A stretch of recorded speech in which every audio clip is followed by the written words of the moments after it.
was still gorgeous, which, of course, Tori had known. He'd been one of the top bareback riders in the country for years, and fans and sponsors alike swooned over that face, that body, and the way that he had of making every person feel like he'd been waiting all day just to smile at them alone. He wasn't smiling now. Tori led him through the open gym space immediately adjacent to the waiting room, past patients sweating on stationary bikes, grunting painfully through sets on the weight equipment and stretches on the mat tables. She pointed Delon down the hall toward one of the 4 private treatment rooms. He walked with the distinctive, slightly duck-footed gait of a bareback rider who'd spent a lifetime turning his toes out to spur bucking horses. From behind, the view was spectacular, despite loose-fitting nylon warm-up pants and a plain navy blue t-shirt. His body was denser, the way men got as they matured. The changes only made him more attractive, more there. She'd never seen him in workout clothes. Hell, she'd barely seen him in clothes at all, back in the day. Most of the time they'd spent together had involved the opposite of dressing for the occasion. She poked at the memory, the way her dentist poked her cheek to see if she was numb enough for him to start drilling. "Can you feel that? No? Great. We can go ahead then." Ah, the blessed numbness.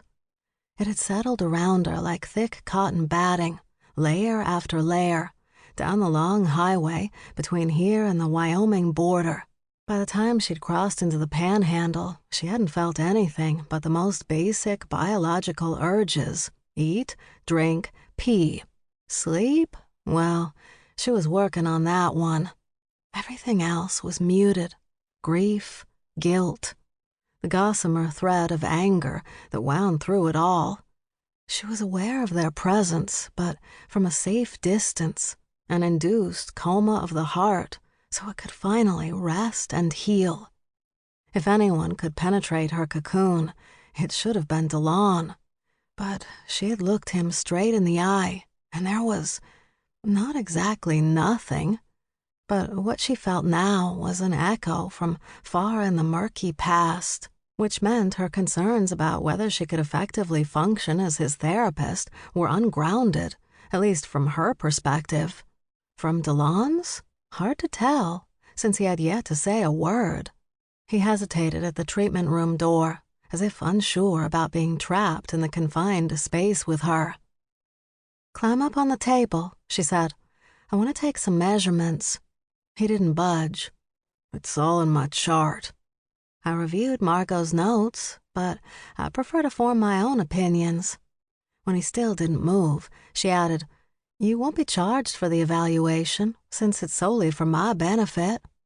She held her breath as he stood for a few beats, possibly debating whether or not to turn around, stomp back to reception, and demand to be assigned a different therapist.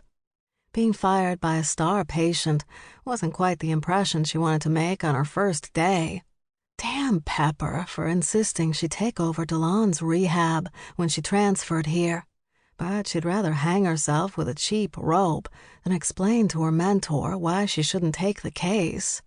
Delon finally moved over to the table, but rather than sit on it, he braced his butt against the edge and faced her, arms and ankles crossed. The pose made all kinds of muscles jump up and beg for attention. A woman would have to be a whole lot more than numb not to notice. "So, you're back from—" "Cheyenne," she said, filling in the blank. He blinked. "Wyoming?" Was there any other? Probably, but only one that mattered. "Yes, I did my outpatient clinical rotation at Pepper's place, and he hired me when I graduated." "Pepper Burke?" "Yes. Surgeon to the stars of rodeo.